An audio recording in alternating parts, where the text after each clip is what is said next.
जय हिंद friends, welcome to the next topic. है ना, चैप्टर 3 हम पढ़ रहे हैं। है ना, chapter 3 politics in India since independence का चैप्टर 3 हम पढ़ रहे हैं। है ना, पॉलिटिक्स ऑफ प्लान डेवलपमेंट। तो नेक्स्ट टॉपिक जो हमारा है इसमें पॉलिटिकल कंटेस्टेशन। है ना, पॉलिटिकल कंटेस्टेशन, ये जो हमारा अगला सेकंड टॉपिक है, राजनीतिक टकराव। इसका मतलब क्या होता है दोस्तों? इसका मतलब होता है पॉलिटिकल, राजनीतिक कंटेस्टेशन, टकराव।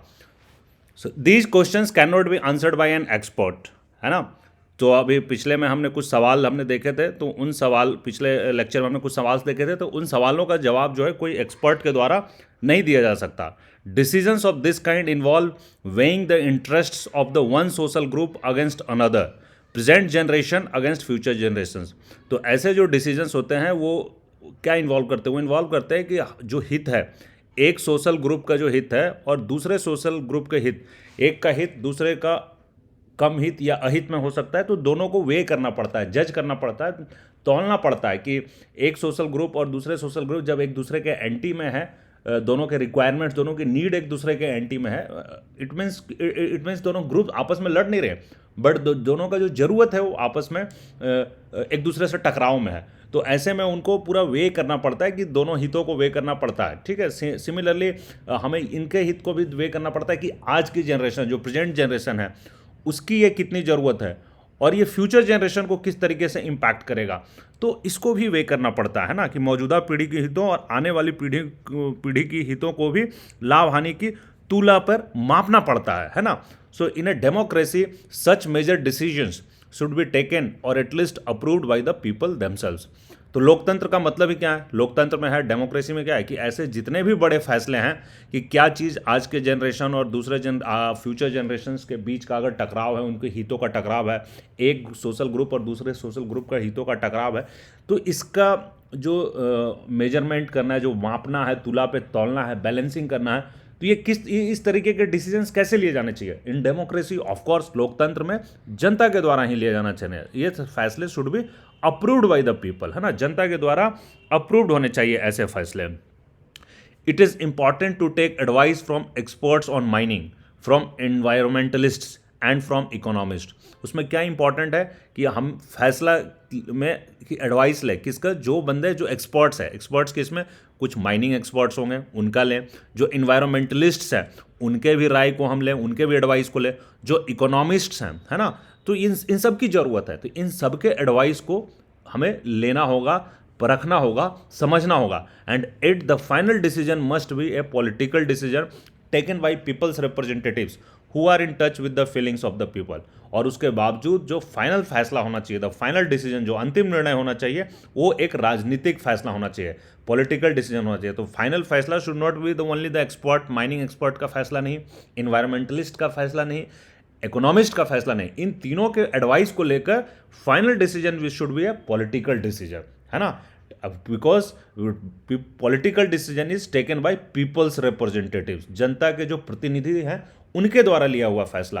एंड ये जो जनता के प्रतिनिधि हैं, ये लोगों के फीलिंग्स, जो लोगों के फीलिंग्स हैं उनके टच में है, क्योंकि ये जनता से चुन कर आया है, इनको फिर चुनाव में जाना है, इनको जनता को जवाबदेही देनी है कि ये इन्होंने जो चुन कर आए तो ये सही कर रहे हैं, गलत कर रहे हैं, और फिर इनको नेक्स्ट चुनाव में 5 साल के बाद इनको फिर से चुनाव में उतरना पड़ेगा। So they are in touch with the feelings of the people. तो ये सारे एडवाइस लेने के बाद एक पॉलिटिकल डिसीजन लेने पड़ते हैं। So after independence our country had to make a series of major decisions like this. तो आज़ादी के बाद, स्वतंत्रता के बाद हमारे देश में ऐसे बहुत सारे डिसीजन लेने पड़े।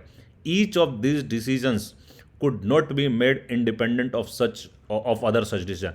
तो हर एक ऐसे फैसले जो थे वो किसी न किसी दूसरे ऐसे फैसलों से डिपेंडेंट थे, वो एक दूसरे से इंडिपेंडेंट नहीं थे, एक दूसरे से जुड़े हुए थे। तो ऐसा फैसला लेना पड़ा।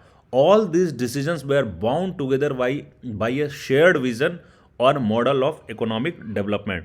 तो ये जो सारे फैसले थे, इस तरह के सारे फैसले थे, वो बेसिकली आर्थिक विकास का एक शेयर्ड विजन, बंधे हुए विजन, दृष्टि, है ना, दृष्टिकोण, बंधे हुए दृष्टिकोण थे, और शेयर्ड विजन और मॉडल ऑफ इकोनॉमिक डेवलपमेंट, या फिर किसी आर्थिक विकास की जो मॉडल है ना, उससे जुड़े हुए थे।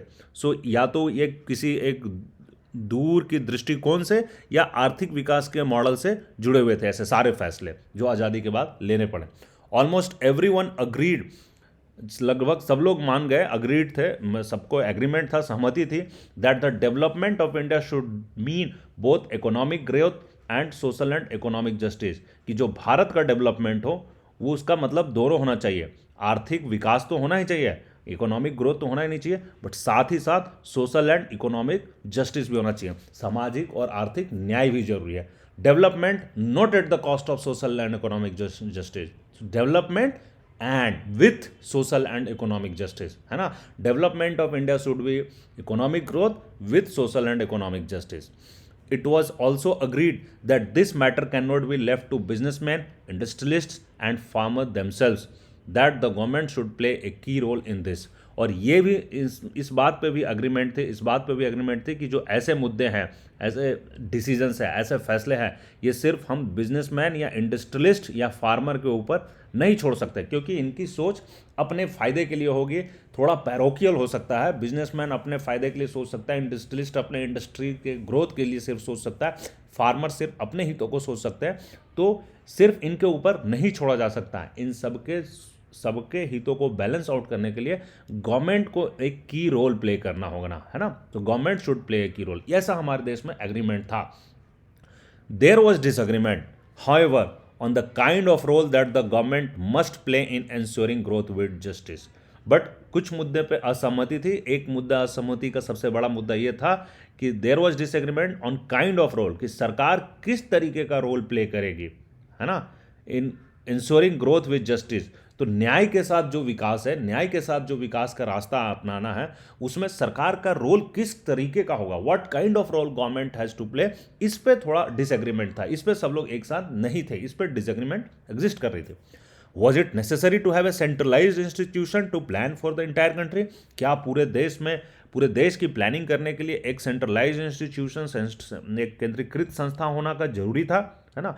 Should the government itself run some key industries and business, क्या सरकार को खुद ही इंडस्ट्रीज और बिजनेस, कुछ इंडस्ट्रीज और बिजनेस सरकार को खुद ही नियंत्रण करना चाहिए, खुद ही चलाना चाहिए। How much importance was to be attach to the needs of justice if it differed from the requirements of economic growth, और अगर कोई भी जो सामाजिक न्याय की ज़रूरत है, जो न्याय की जो ज़रूरत है, अगर ये विकास, आर्थिक विकास से डिफर कर रहा है, आर्थिक विकास के ज़रूरतों से न्याय की ज़रूरत अगर एक दूसरे के साथ मेल नहीं खा रही, इन दोनों में डिफरेंस है, तो किसको कितना इंपॉर्टेंस देना चाहिए, सामाजिक न्याय को कितना इंपॉर्टेंस देना चाहिए आर्थिक विकास के ऊपर, तो ये सब क्वेश्चंस बनते थे। Each of these questions involve contestation which had contributed ever since, है ना, तो इनमें से प्रत्येक सवाल पर टकराव हुआ जो आज तक जारी है, इनमें कंटेस्टेशन हुआ एंड वो आज भी जारी है। Each of the decision has had political consequence, है ना, और हर एक इस फैसले हैं उनके राजनीतिक परिणाम थे, है ना, political consequence. Most of these issues involve political judgement and required consultations among political parties and approval of the public, तो इनमें से अधिकतर मसलों पर राजनीतिक रूप से कोई फैसला लेना ही था, और इसके लिए राजनीतिक दलों से सलाह मशवरा करना, कंसल्टेशन करना बहुत जरूरी थे। With in among different political parties में कंसल्टेशन की जरूरत थी। That is why we need to study the process of development as a part of history of politics in India. इसी कारण से भारत की राजनीति के इतिहास को जानने के लिए हमें विकास के कथाक्रम को पढ़ना जरूरी हो जाता है। History of politics in India, we need to study the process of development, है ना, तो जब हम history of politics of India के इतिहास जब हम पढ़ते हैं, तो हमें उसमें जो विकास की गाथा, विकास की जो कथाक्रम है, द प्रोसेस ऑफ डेवलपमेंट, उसको भी हमें समझना पड़ता है, पढ़ना पड़ता है। तो ये टॉपिक खत्म हो गया दोस्तों। जय हिंद।